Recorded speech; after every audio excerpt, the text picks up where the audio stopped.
Да бъде хвала на Тебе, Господи Исус, Ти, който умря заради нас.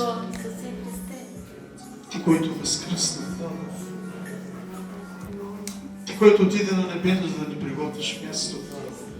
Благодаря Ти, Господи. Моля Ти, прости греховете ни. Защото не смеем да кажем, че сме безгрешни или невинни. Затова Те моля, прости ни. Прости ни, прости ни, прости ни. Молим Те за Израел, Господи. Нека да има мир, Татко. Мир между Палестина и Израел. Скъпи Господи, за Тебе всичко възможно. Ти знаеш колко невинни жертви мират, Господи, от двете страни. Затова Те молим, Господи, нека да спре тази война. Също в Украина, Господи, войната да спре. Господи, нека бъде волята Твоя. Моля Те, благославя тази вечер, моите брати и сестри. Нека бъдат благословени децата ни, семействата ни. Скъпоценни мой Господ, Ти си началникът на живота. Благодарим Ти. Сега Те молим Те да бъдеш сред нас. Ти да ни благославиш. В името на Исуса. Амин.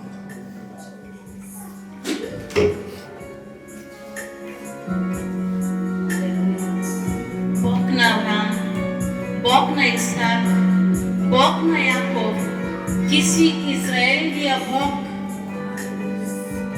Ние Те молим за този мир в Израиля, Татко мой Исус. Помогни за Твоят избран народ, Татко мой. Ние вярваме в Тебе, Боже мой. Ти си с тях и те са с Тебе, Татко мой. Вярваме, Татко небесен, тази битка Ти ще бъдеш с тях. Шалом алейхей, малахей нашарей, малахей ейлия,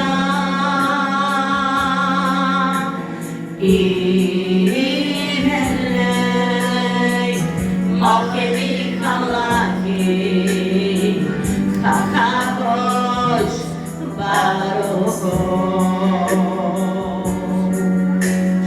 Shalom Aleichem, Malachei Kasharei, Malachei Eiliyah,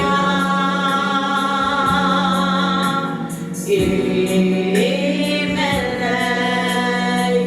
Malachemi Kamlachei, Chakamosh Baruch.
Слава Исуса, о Иерусалиме, хвали Бога ти Сионе.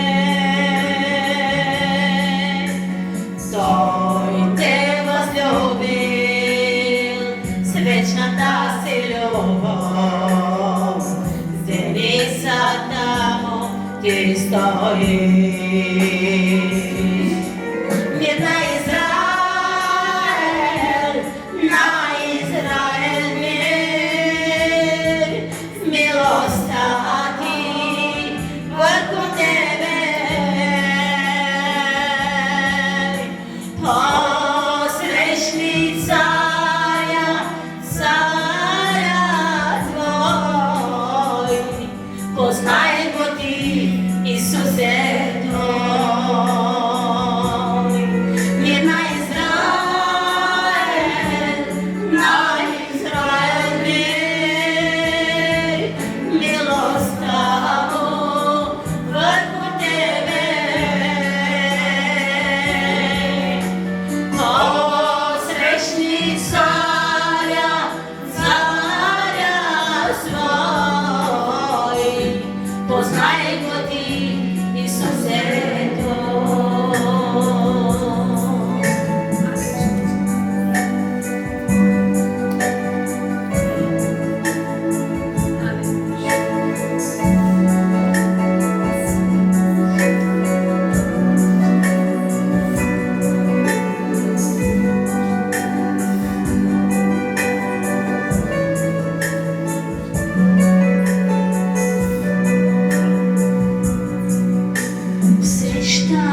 Усещам славата ти след нас,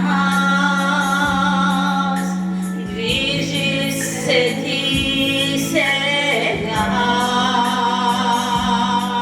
със сила свръхестествена.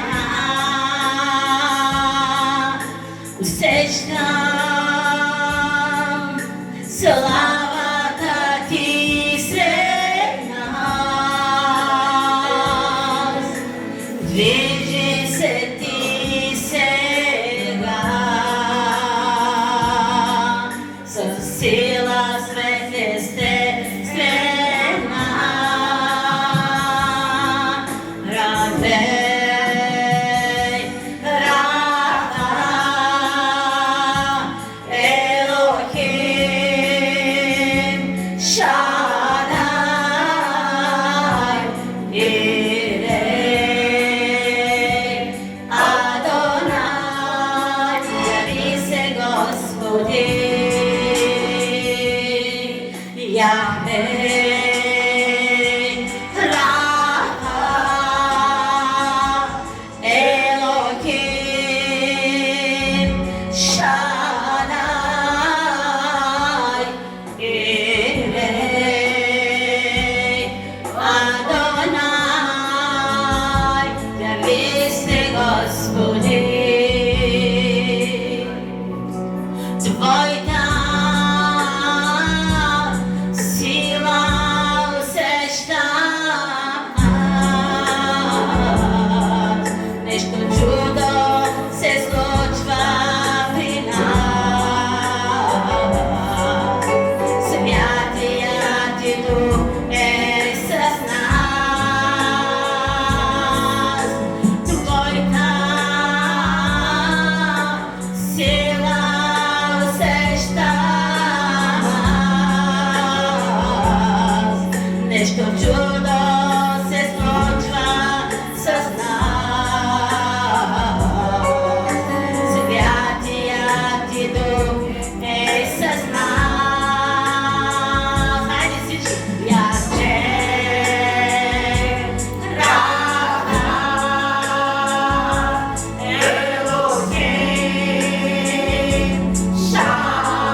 Небесата разказват и за него. Простора говори за Исус. Говори нежно в сърцето. Изпълва Той живота с мир. Небесата говорят ни за Него. Простора говори за Исус. Всяка нация, племе и език, хвалете Го сега за Неговата слава. Той е този, който винаги ни славя. Животът вечен, за да наследим. Всяка нация, племе и език, хвалете Го сега за Неговата слава. Той е този, който винаги славя. Животът вечен, за да наследим. Елате при Неговото лоно, пристъпете при Неговия трон. Осияне със слава и величие. Той е пътят в живота ти. Елате при Неговото лоно, пристъпете при Неговия трон. Осияне със слава и величие. Той е пътят в живота ти. Всяка нация, племе и език, хвалете Го сега за Неговата слава. Той е този, който винаги славя. Животът вечен, за да наследим. Всяка нация, племе и език, хвалете Го сега за Неговата слава. Той е този, който винаги славя. Животът вечен, за да наследим. Той е Бог на боговете.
сме осветени в Неговите рани, ние сме селени в Неговата кръв, ние сме осветени.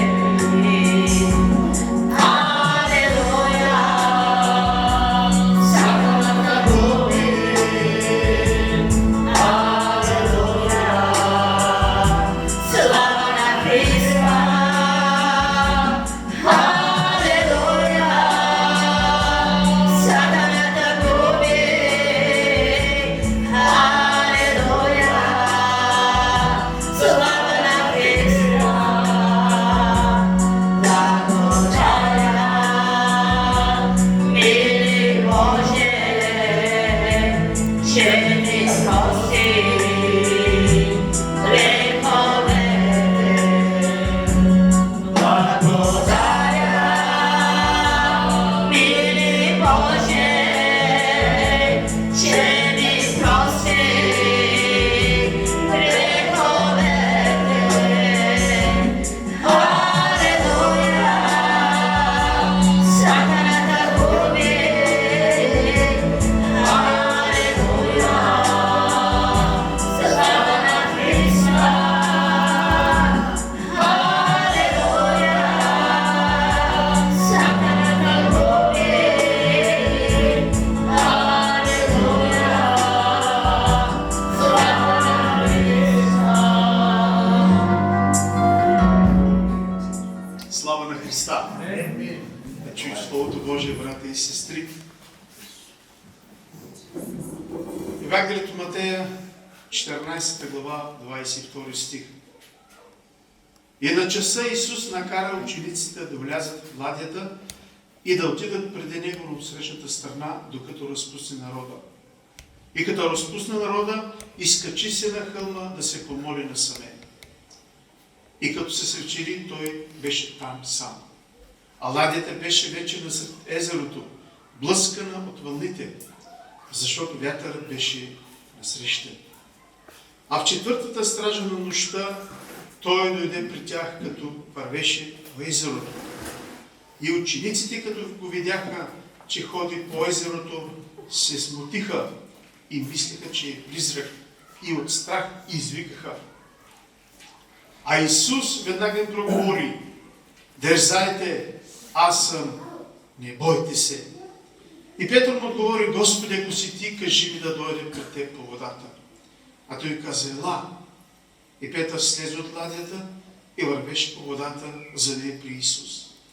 Но като видя силния вятър, уплаши се и като потъваше, извика: Господи, избави ме. Но Исус веднага протегна ръка, хвана го и му каза: Благоверецо, защо се усъмни? И като влязоха в ладията, вятърът утихна. А онези, които бяха в ладията, му се поклониха и казаха: наистина ти си Божият син. Амин. Наистина ти си Божият син. Нека да представим нашите нужди, брати и сестри. За твоята дъщеря. Аз съм моя син. Бог знае. Ако има иска някой какво ще да каже, може да каже своя проблем пред църквата и на Бога, скъпи брата и сестри, най-вече. Скъпоценни мой Господ, да бъде слава на Теб. Велики и всемогъщи Господи, тази вечер ние бяхме песни, с които хвалихме Твоето свято име, Исус. Бяхме, защото Ти си достоен. Достоен си да хвалим Теб, Исус, защото си Божий син, както казаха апостолите. Небесни Господи, тази вечер Те молим за нашите нужни проблеми. На кого да кажем, ако не на Тебе, Исус? И при кого да дойдем, ако не при Тебе, Христе? Отново Те молим за мир в Израел, Господи. Ние не искаме хора да умират невинни, Боже. Моля Те, нека да спре тази война в Украина и другаде, където има войни. Но не е нашата воля, Господи, понеже Ти си казал да бъде така, че ще има войни, Господи. Моля Те за проблемите на моите брати и сестри. Господи, Стратинка остави нужда за своята дъщеря. Ние те молим за изцеление, Господи, за освобождение. Така те моля, Господи, милостиви Татко, Стратонка остави нужда за своето семейство. О, Господи, ние искаме също за нашите семейства. Ние те молим също за нашите близки. Да повярват, Господи. Най-вече да предадат сърцата си на Теб, защото, Господи, Исус е без Теб. Не е възможно човек да се избави. Моля Те за Фатма, за нейното изцеление, Господи. Моля Те да простреш ръка на изцеление към други болни брати и сестри. Защото милостта Ти трае до века, Господи, и верността Ти трае извън. Да, скъпи Господи, в този свят Ти си най-верен Боже. Всички други могат да ни изоставят и да ни предадат. Но Ти казваш, аз съм с Теб. Дори през буря да преминем, Ти казваш, не бойте се, аз съм. Господи, бурите ще дойдат. Но ние вярвам, че Ти няма да ни изоставиш. В бурята Ти си с нас. В бурята Ти ще ни помогнеш. Господи, благодаря Ти. Слава на Теб, Исусе. Амин. Слава на Господа, брати и сестри. Може би вече сте разбрали тази вечер темата до някъде, че в бурите житейски, Господ е с нас.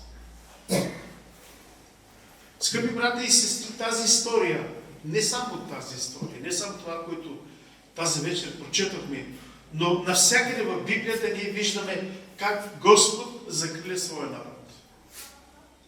Как Господ Христос подкрепва своите чада.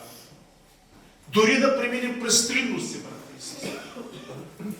Дори да преминем през страдание, думите на Исус все още звучат и казват: не бойте се, аз съм. Скъпи брати и сестри,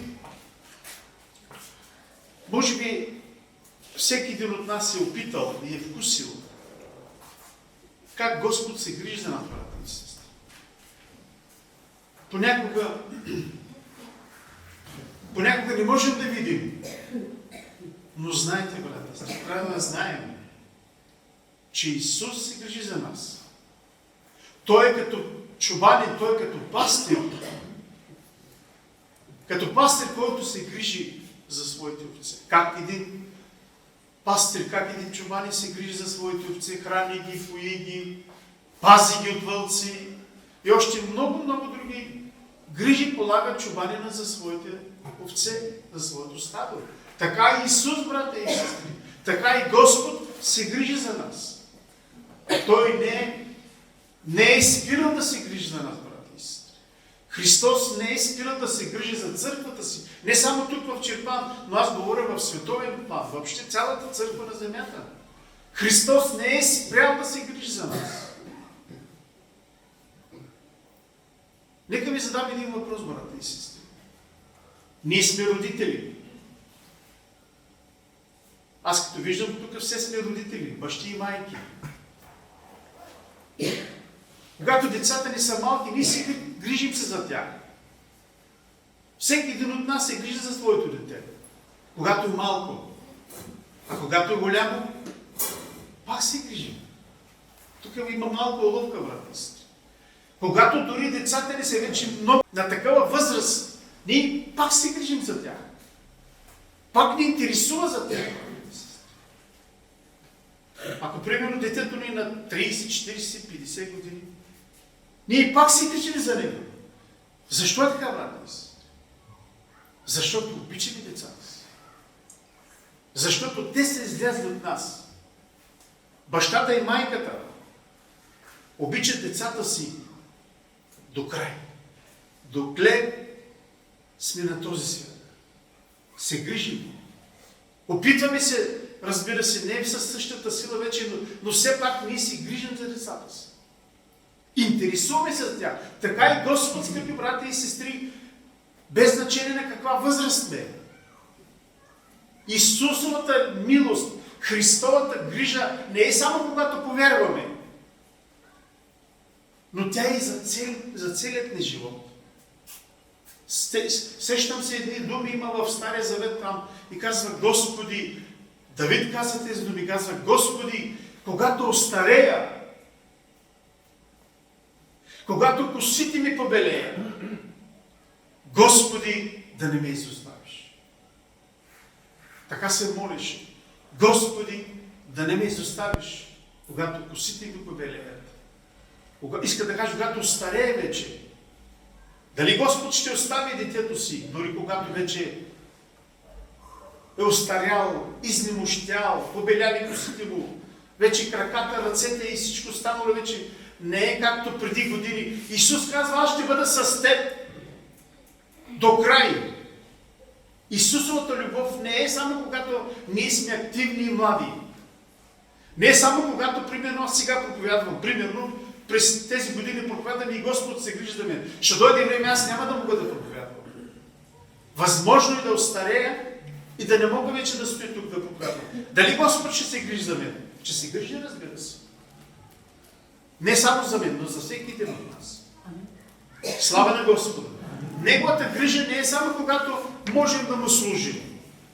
Христовата милост и грижа не е към нас само когато можем да проповядваме и когато можем да пеем. Не, Неговата милост и когато вече не можем да проповядваме. Когато не можем да пеем. Поради слабости, поради примерно години, в които вече човек не може да бъде толкова активен, както на 20, не може да кажеш както на 20, както на 70-80 годишна възраст. Но любовта на Исус, тя няма да спре. Грижата за нас, тя няма да спре. Защо? Защото Неговата любов никога не се променя. Христовата грижа никога не се променя. То Исус няма да каже, ами сега ти не можеш да проповядваш, вече си възрастен, не можеш да пееш, не можеш да правиш това и това. Исус никога няма да каже, ти не си ми нужен. Ако отидем някъде на работа, брата и сестри, ако се хванем някъде някой завод, нещо на работа на 20 годишна възраст, ще ни вземат, но вече като наближи време за... Вече не можеш да работиш както на 20 години, земните хора казват, ти не ми трябваш вече. Ти не можеш да вършиш тази работа като младежи и много бързо гонят хората от работа. Исус не е така. При Исус не е така. Аз съм чувал, брата и сестри, как него казват, ами аз съм прекарал живота си в тази фабрика, но когато остарях, вече ме изгониха. Казаха ми, нямам нужда от теб. Директорите казаха, нямам нужда от теб. Ти си вече възрастен, ти не виждаш, ти си стар, ти си болен и така нататък. При Исус не е така, брата и сестри. Спасителя Христос никога няма да каже, ти си стар, ти си болен или ти не ставаш за нищо. Не, брата и сестри. Исус обича човека до край. До край. И Неговата грижа. Знаете ли колко често Той ни казва в сърцата, не бой се. Има моменти, когато ние влизаме в някакъв проблем, брата и сестри.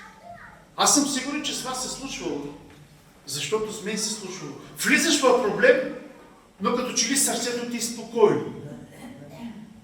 Влизаш в някаква буря, отвънка буря, но отвътре спокойно. Това е защото Исус каза, аз съм с теб. Това е защото Христовите думи звучат в нас и казват, не бой се, аз съм с теб. Аз ще те укрепя.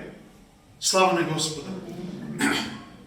Имаме цар, имаме Господ, имаме учител, имаме Бог, имаме Исус е всичко. Той е всичко за нас, брата и сестри. Той е нашия защитник.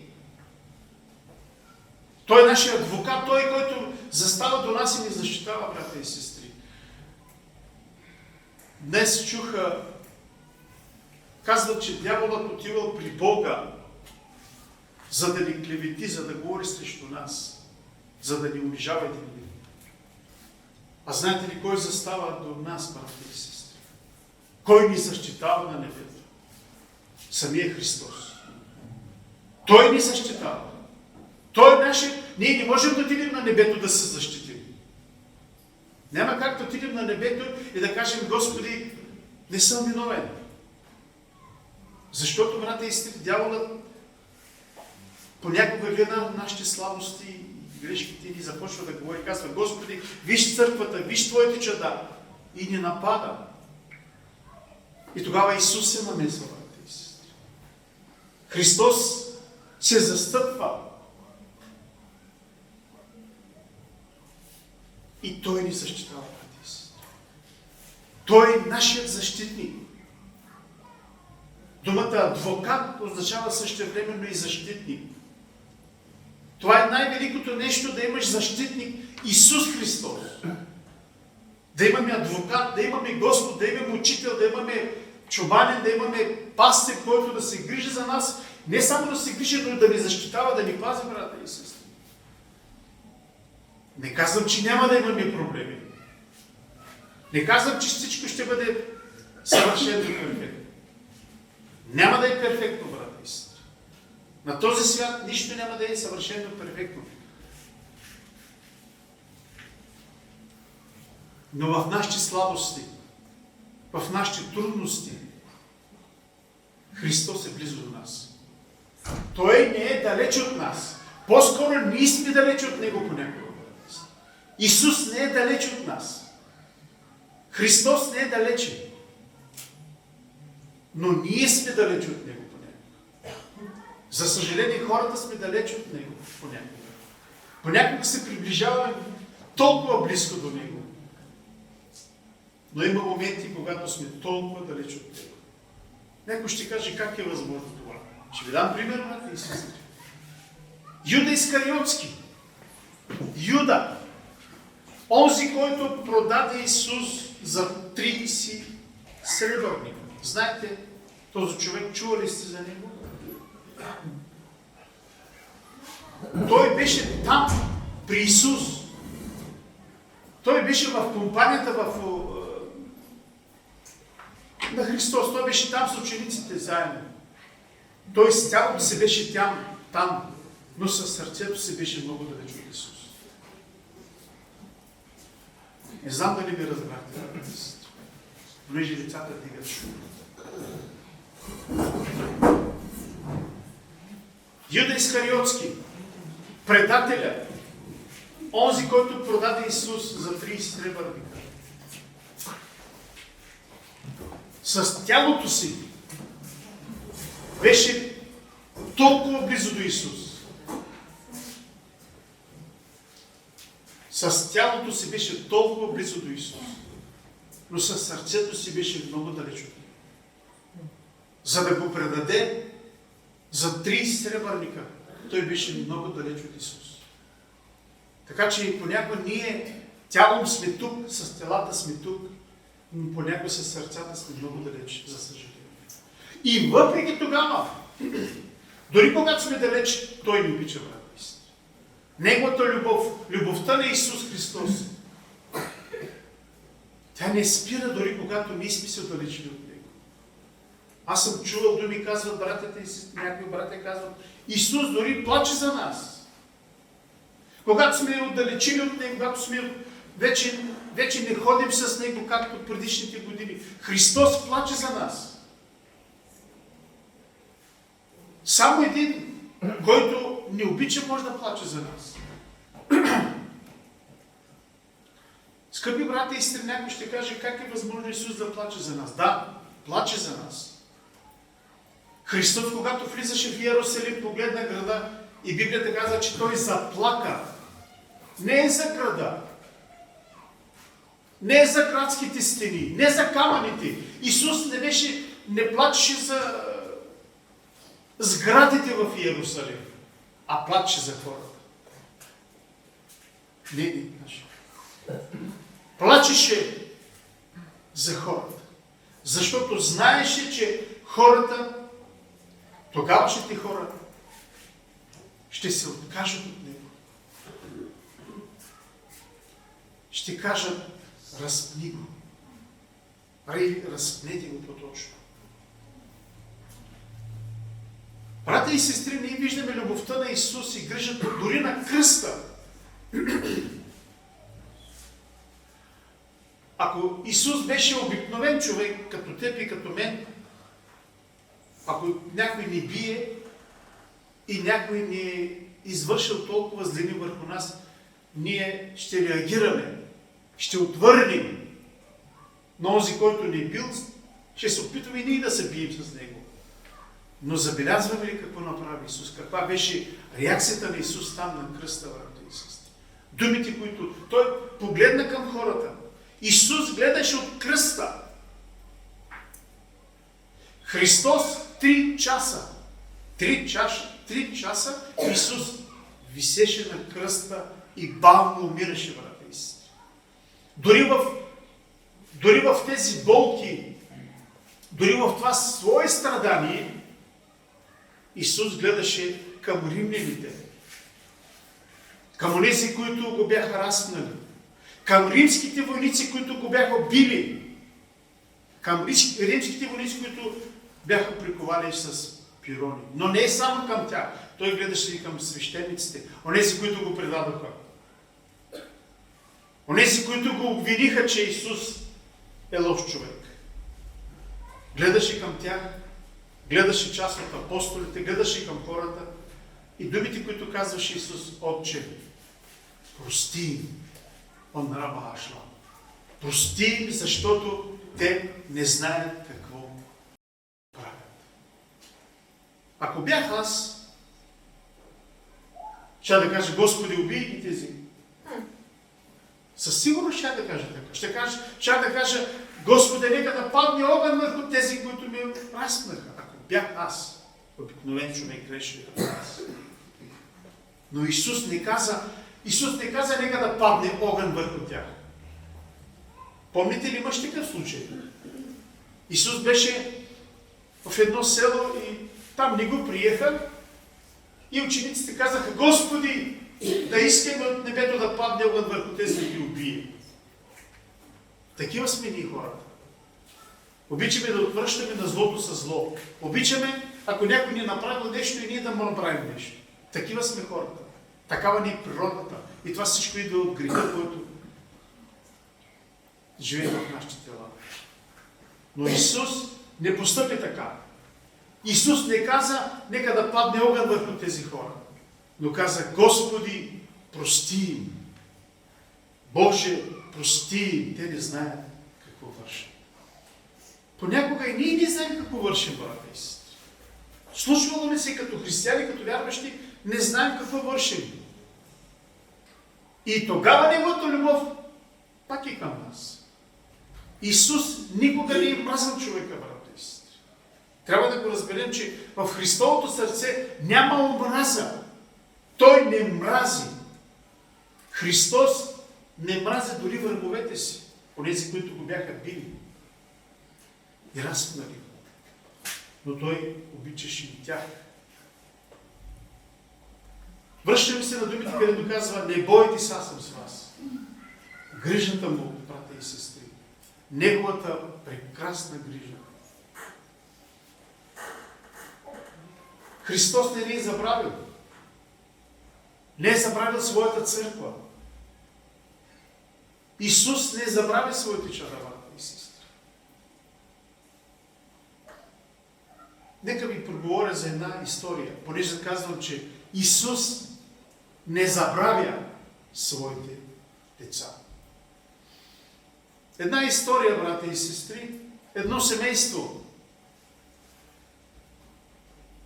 което имали 10 деца. Чул съм тази история. И един ден казва, те отидоха в супермаркета, като нещо като била, като нашето сега, което направиха и CBS, нещо такъв маркет.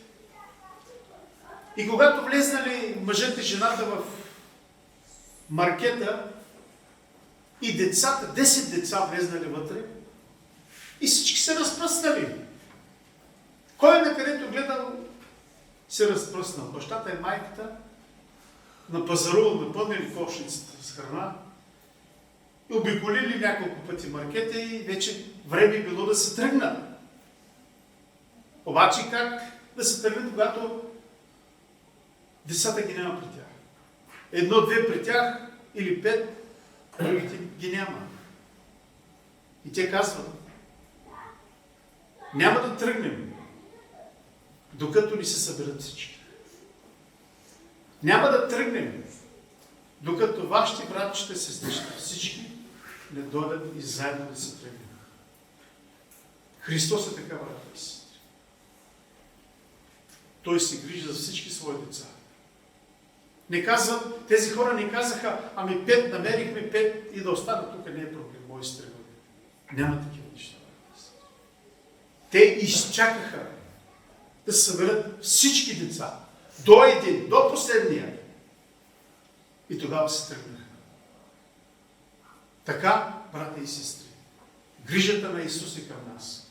Той не се грижи само за мен или само за някой от нас. Той се грижи за всеки един от нас. Неговата любов не е поединично само за един човек. Не това. Неговата любов е към Неговата църква, към Неговите, които повярваха в Него. И Неговото обещание е много важно, брата и сестри. Много често си припомняме думите Му. И аз ще бъда с вас. Аз ще бъда с вас. Днес, утре, всеки ден. До края на света. Докато сме тук на тази земя, Той ще ни защитава, Той ще ни закрие, Той ще ни пази. И знаете ли защо е така? Защото ние казахме и казваме, Господи, давам живота си в Твоите ръце. Господи, давам децата ми. Давам проблемите си. Дръпни вратата, дръпни вратата. Давам това и това.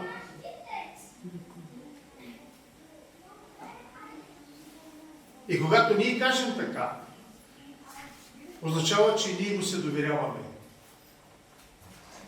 Когато ние Му се доверяваме, доверяваме се на Него и казваме, Господи, не се ли молим така? Да казваме, Господи, давам живота си в Твоята ръка. Давам децата си, давам внуците си, давам бъдещето си, давам целият ми дом. Моля Те да ни пазиш и да ни закрилиш. Когато ние кажем това от сърцата си, Исус поема ангажимент да ни пази, да ни закрили. Защото Той държи на своето обещание. Исус държи на своята дума. Той е верен на своите думи, на своето обещание. Някой ще каже, ми, брат, какви проблеми дойдоха в моя живот. Аз ви казах, брат, няма перфектен живот. Няма перфектно семейство. Няма перфектен човек. Има проблеми. Има бури. Защото в този свят няма само Исус. Има и дявол, брата и сестри. Има и противник. Има и душманин на твоята и на моята душа. Има душманин и това е дявол и сатана, който напада църквата на Исус. Но в бурите житейски Исус казва, аз ще бъда с вас. Не бойте се. През огън ще минете и няма да бъдете изгорени. През вода ще минете и тя няма да ви удава. През болести ще преминем, брата и сестри. Казано с мои думи. През глад ще минем. Какво да излизам още? Бури. Но Исус казва, аз ще бъда с вас. Никога няма да ви оставя и никога няма да ви забравя. Може ли, казва майка, която кърми детето си, да забрави кърмището дете? Може.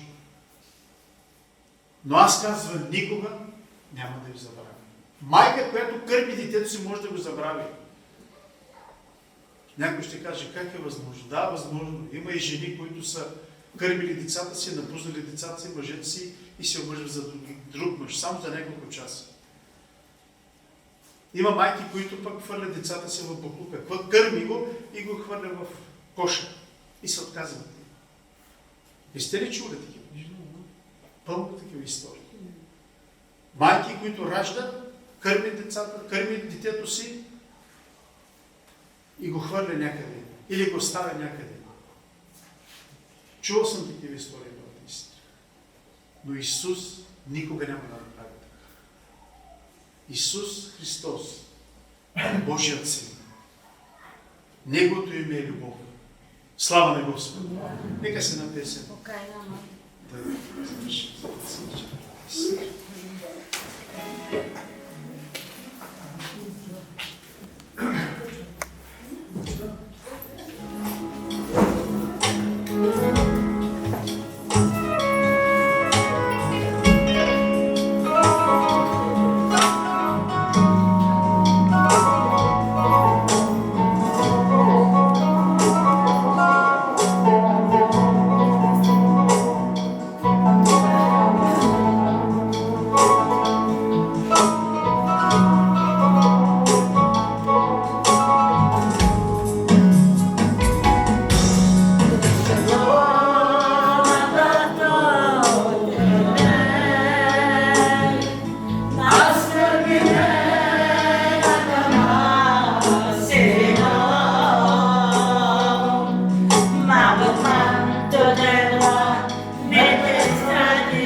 Умолявам онези, които в сряда, понеже много малко хора идват, брата и сестри. Тези, които нямат работа, примерно, нямат никакъв ангажимент, могат да дойдат, нека да дойдем, скъпи брата и сестри. И в този ден, и в сряда, и когато да бъдем молитвен дом, защото, брата и сестри, без Исус, всичко е суета на суетите. Да сведем глави, да се молим, да издигаме името на Исус.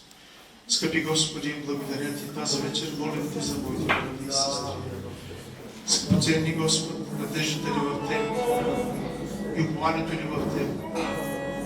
Господи, ние оставаме живота си в Твоите ръце, не в ръцете на президента на някоя държава, не в кмета в ръцете, не в ръцете на някой обикновен човек, но в Твоите божествени ръце.